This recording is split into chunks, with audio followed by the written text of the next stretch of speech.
Hello everyone, welcome to Study IQ.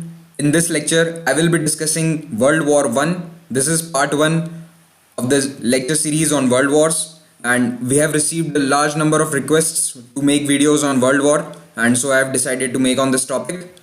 My name is Dr. Mahipal Singh Rathod and I am a faculty for General Studies at Study IQ.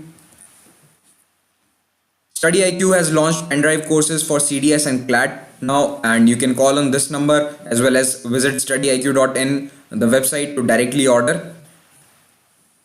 Coming on to the topic, World War One, as it also known as the Great War, the war to end all the wars and global war. The duration was 28 July 1914 to 11th November 1918. And why is it called the Great War or such a big war? First reason is the number of casualties, the people who got injured or the people, soldiers who died. Approximately 17 million, that is 1 crore 70 lakh people died in this war. And this makes it a very big deal. And the population of world was also less. 100 years back, it was not as big as right now. Right now, the population is more than 7 billion. So at that time, 11 million soldiers died. That is 1 crore 10 lakh soldiers and 6 million civilians. So this is a huge number. Apart from that, 20 million people, 2 crore people were injured, wounded, lost a leg, lost an arm, etc. So this is one of the deadliest conflicts that human history has ever known. Another big reason for it being called the Great War is many countries were at war for the first time in modern history. And you can see there are two groups. The first was Allied powers and the second one was called Central powers. So who were the Allied powers? They were Russia, France and Britain. Remember, there are a few differences in World War One and World War Two among the powers who fought each other. So please remember here, Russia, France, Britain and USA joined in 1917. It was not there initially. Also Japan. On the other hand, we have Central powers where Austro-Hungarian Empire, or as it is also sometimes known as the Habsburg dynasty. This is the name of the dynasty that ruled the Austro-Hungarian Empire. Then the German Empire, then Ottoman Empire. So these are the main belligerents. Also there was a small country called Serbia, which was also the Allied power. This is a map of the entire world grouped by different colors into the factions that they fought for. So all the orange color countries that you see here is Germany, this is Austro-Hungarian Empire, this is the Ottoman Empire. Ottoman Empire is present day Turkey. Mainly it is the area of present day Turkey. Then the entire world you see is in green. So these are the countries of Allied powers: France, Britain, Russia and later USA, and all the colonies of Britain such as Canada, India, Australia. Not exactly colonies, but they were under the Commonwealth of Britain, and so they fought along with Britain in this World War One. Now, what are the main causes of this World War? So there has been a lot of dispute, and it is one of the most discussed and contested part of modern history, that what were the exact reasons of World War One. Many people, many historians have different viewpoints on that, but generally four main causes are attributed. First is militarism, second is alliance system, third is imperialism, and fourth is nationalism. You can remember this as MAIN, M-A-I-N. So first, militarism.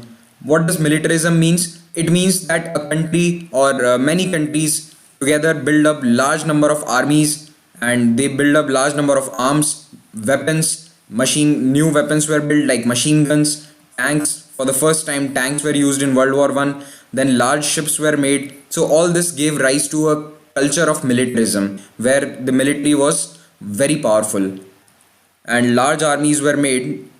So Britain and Germany were the leaders in this militarism. In these two countries, there was a huge race to make big armies, make newer weapons.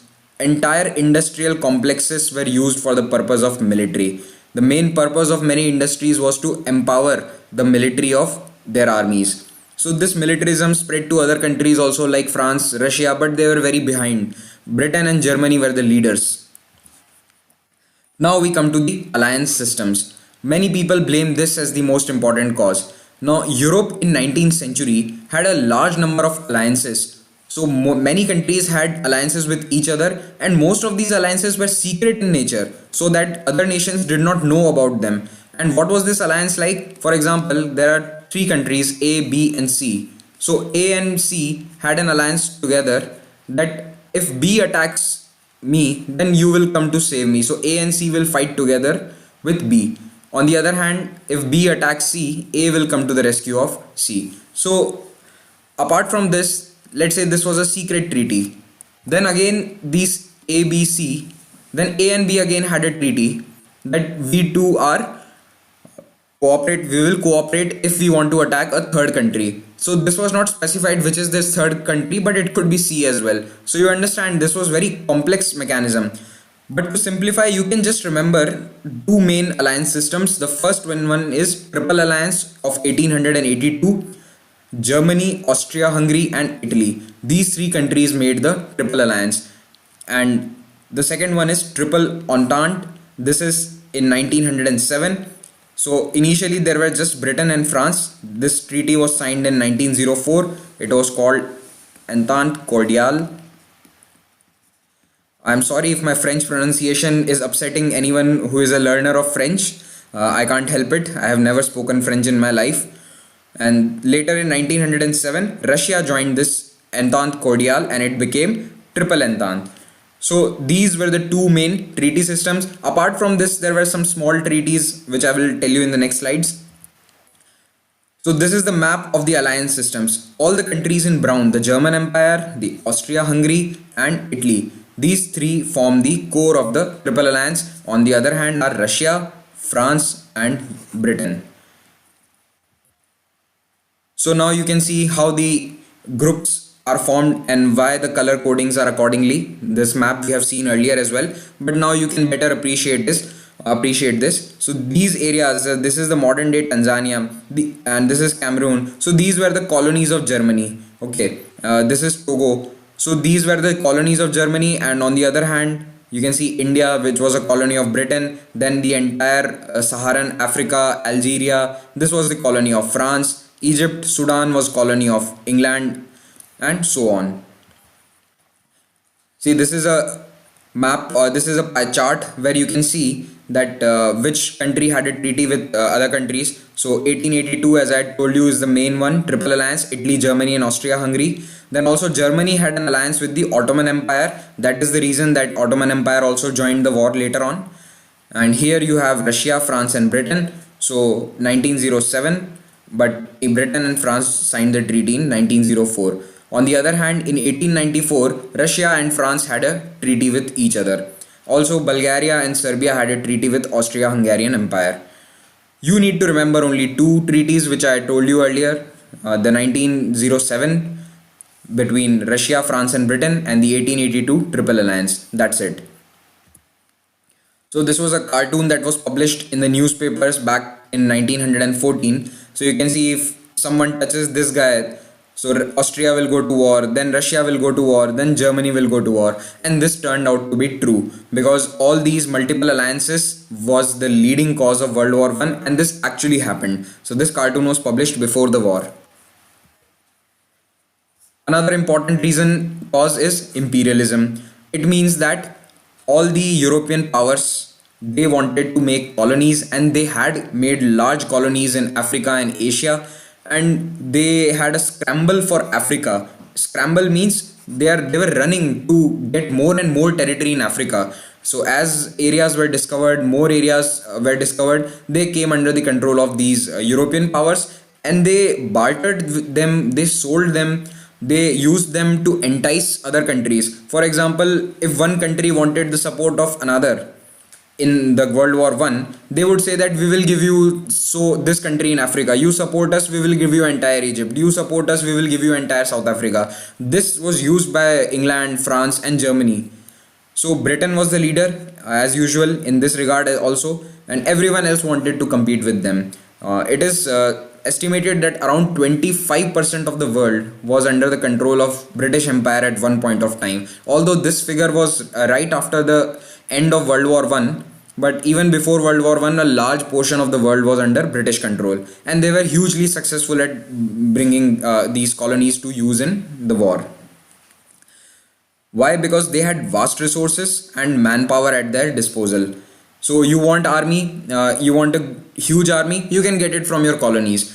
India sent 13 lakh soldiers in World War One to fight for Britain. Imagine 13 lakh in 1914. When our army today in 2016, it stands at 13 lakh. So at that population level, the number of army was very high.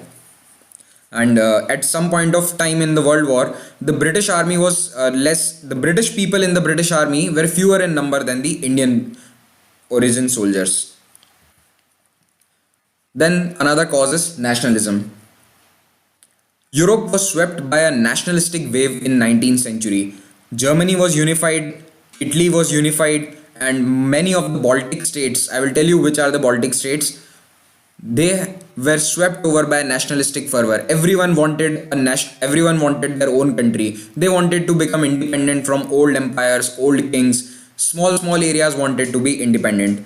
And also, while along with nationalism, there was a belief that war is has led to glory, and whenever there is a war, a new country is carved out. Because Germany and Italy, while they were unified, they fought a lot of small wars. So it was thought that without fighting wars, you can never make a country, and a war is what defines a country. So everyone believed that war is glorious. That was the kind of mood that set in during the early 20th century and late 19th century in Europe. Then there are few other causes. So one of the reasons was that Russia wanted to keep its influence in this region. Why? See, this is Black Sea, and Russia had all its transport going from Black Sea through the Straits of Bosphorus here and into the Straits of Dardanelles. This is the Strait of Dardanelles, and from there to the Aegean Sea. This is Aegean Sea, and from there to Mediterranean. So for Russia to connect to the world, this area is very important, and this was controlled by Ottoman Empire. And here this is Baltic. This entire area is called Baltic. So Russia wanted to keep its influence in Baltic states. So when it saw that Austria-Hungary will capture this area, it thought that its influence over the Straits of Dardanelles will go, and because of this, Russia came to war. This is one of the reasons. This is not the only reason. Then there are few small reasons like illusions of a short war. Because of the huge industrial and technological progress in the 19th century, people thought that any war that will be fought now will be over within few months. It won't last year or 2 years or 3 years like it used to do in 17th or 18th century. But they were wrong. Why? Because the technology was new, but the tactics were still old. Old generals were at the charge in charge of armies, and they were not updated with modern warfare tactics. They had modern technology, but they used old, centuries old tactics. Then war was glorified, it was considered inevitable and a necessity for nations to grow and develop. So this was along with the nationalistic wave. Many newspapers, writings, books, they glorified war. They said that without a war, no country can form itself. Then as I told you, Balkans. So Balkans is this area. Okay, these are the countries of Balkans. You might have heard about them sometimes: Serbia, Montenegro, Albania, Bulgaria, Romania. So this is a map of 1912. This is not the current map. Right now this is divided into many countries. But in 1912, by 1912, this was the map of Balkans. So this is Austria-Hungary Empire, the entire brown colored one. This was the Empire of Serbia, Kingdom of Serbia, and this is Bosnia. So Bosnian people wanted to become independent. They wanted their own country. And here we have Ottoman Empire.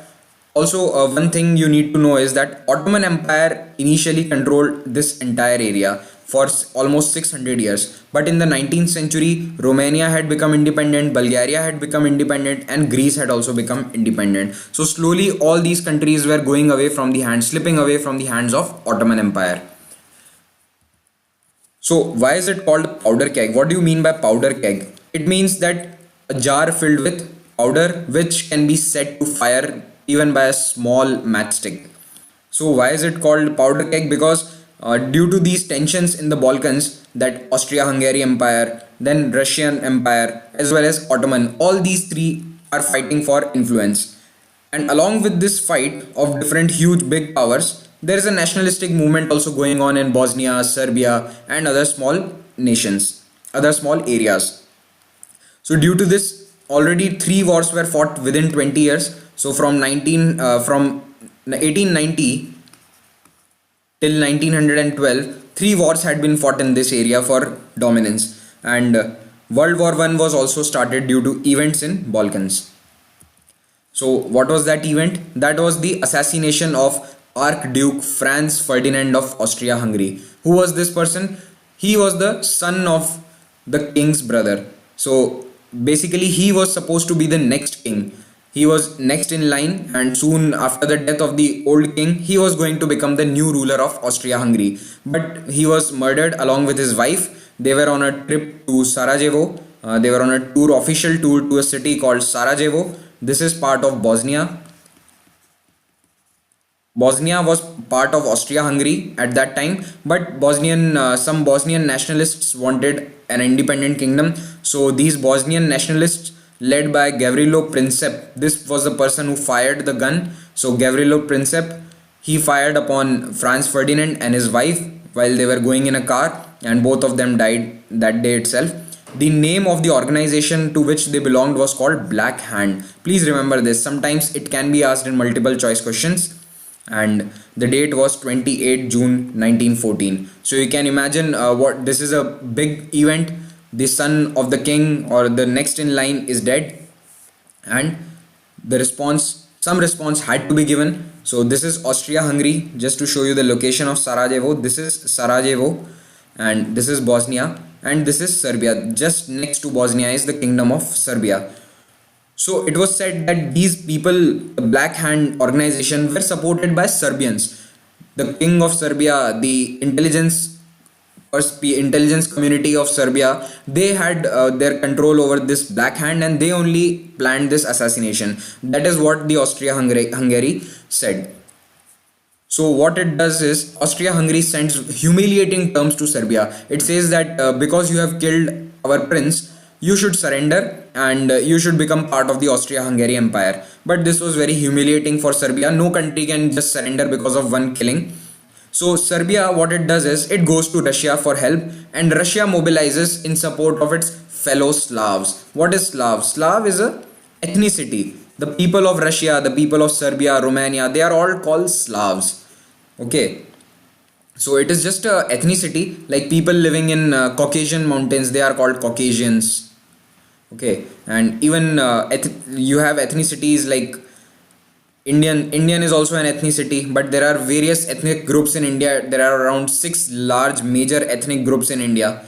So in support of these Slavic people, Russia mobilized its army. Now remember, it did not attack or it did not declare war. It just started to mobilize its army.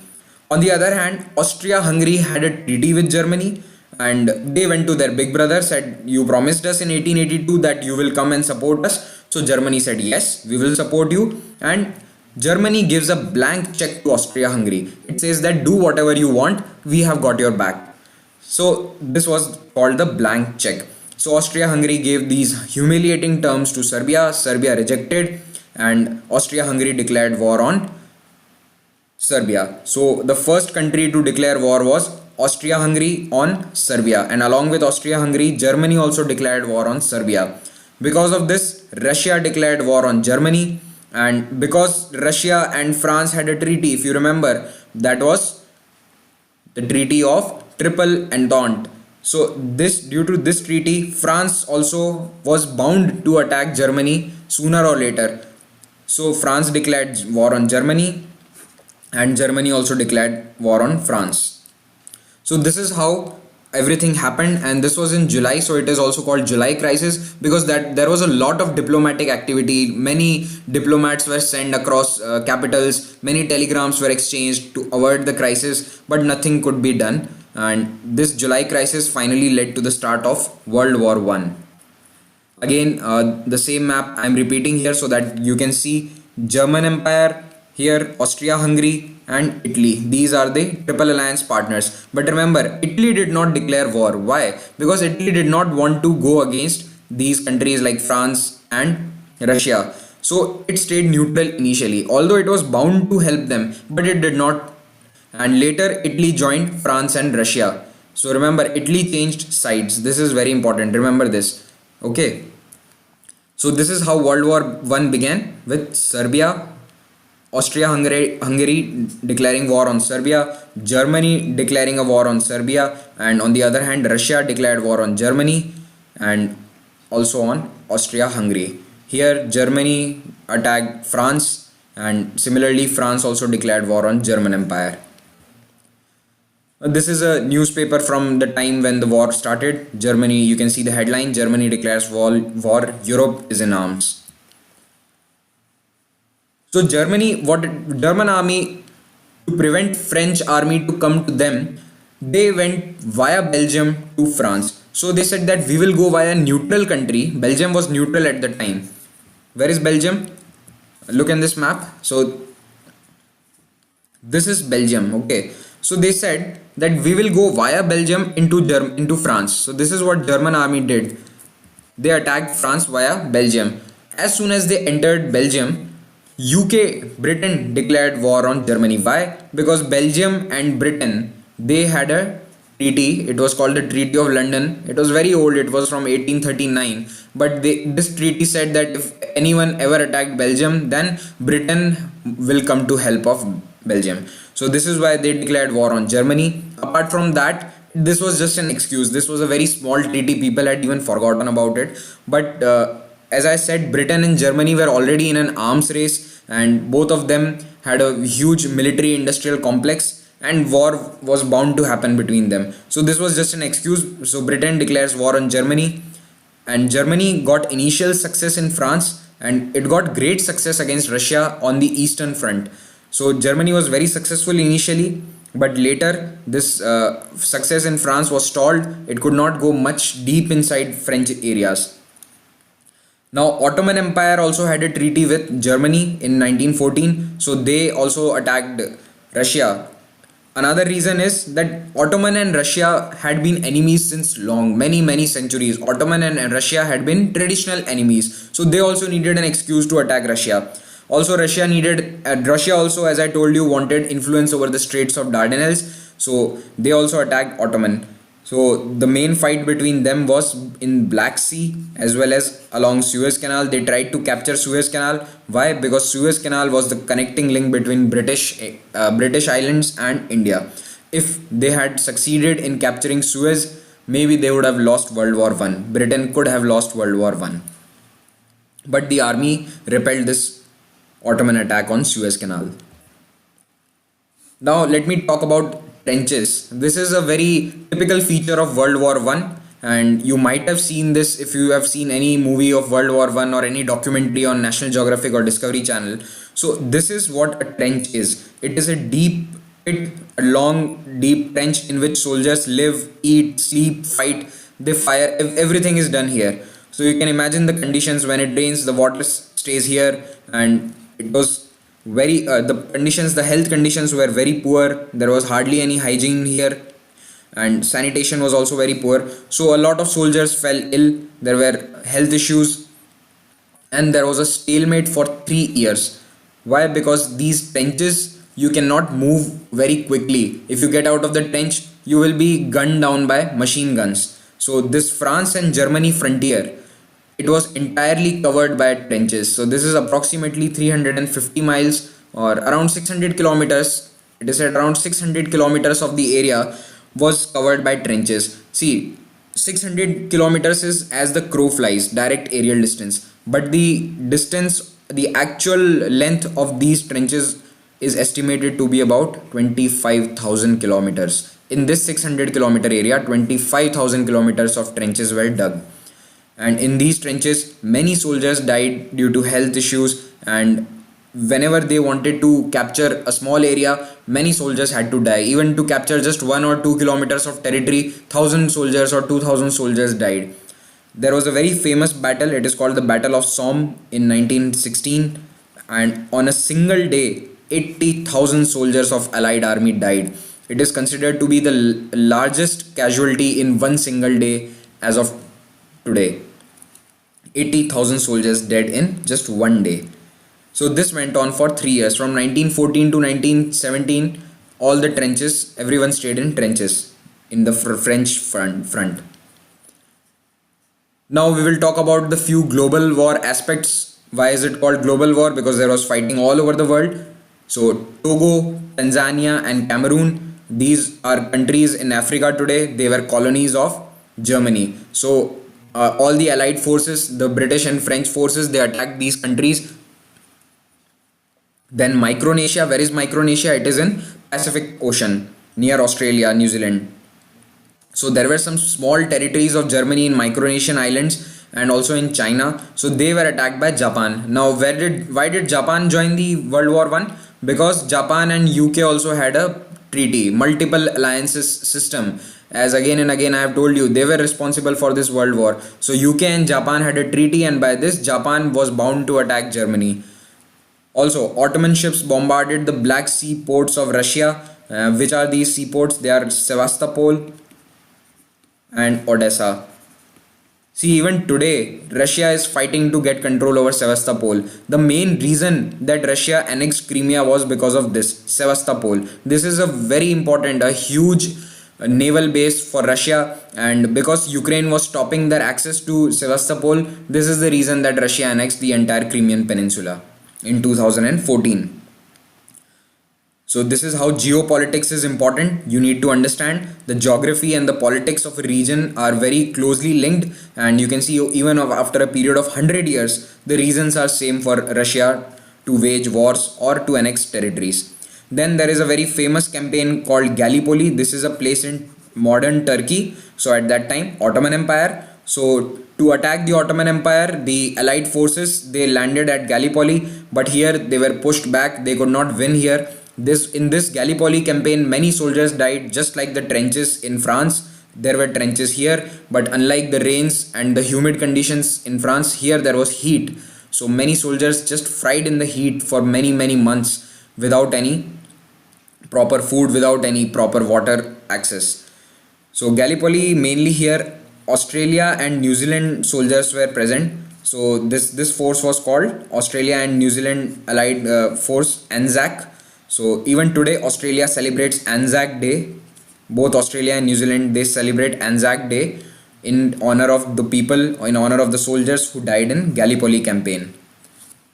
Then there was a naval war all over the world in Atlantic Ocean, Pacific Ocean, where German submarines, so Germany had developed submarines for the first time. They were called U-boats. So these submarines, U-boats, they attacked allied ships. It means ships of France, UK, mainly Britain. Why? Because Britain was the leading naval superpower of the world. No one had so many ships in the world as Britain did. So they started attacking British ships, and later they also targeted civilian passenger ships. So these civilian passenger ships, when they were attacked, America was very angry. Initially, America refused to join the war effort. President Woodrow Wilson said that we will not join the World War I because it has got nothing to do with us. We will support you, we will provide you with materials, but we will not join the war, we will not send our soldiers. But later, when civilian passenger ships were attacked, that was a big reason that USA decided to join World War I. Now this is a very overlooked aspect of the World War history, that is role of Indians. So please let me tell you that the World War was not won by soldiers of Europe only. Indians and other countries had a huge role to play in this. 1.3 million Indian soldiers served under the British Army. This is almost 13 lakh, and mainly they served in Middle East, Mesopotamia, that is Iraq of today, then Egypt and also France. Mainly they were in Middle East and Egypt. And around 50,000 soldiers died fighting for the British, and for that the British built the India Gate. It is a war memorial in New Delhi, and this is not just for World War I, it is also in memorial of the soldiers who died in the Third Anglo-Afghan War. So if you have watched this video carefully, you have to answer one question: which empire was the first to declare war during World War I? Please answer this in the comments. Also, I will make the second part of this video only if this video has a good number of views comments or shares, because I do not know whether only the people who have commented that they want a video on World War, only they want to see it, or everyone wants to see it. So if there is a good response on this, I will make a part 2. Otherwise I won't make it. So I hope you like this video. Thank you very much.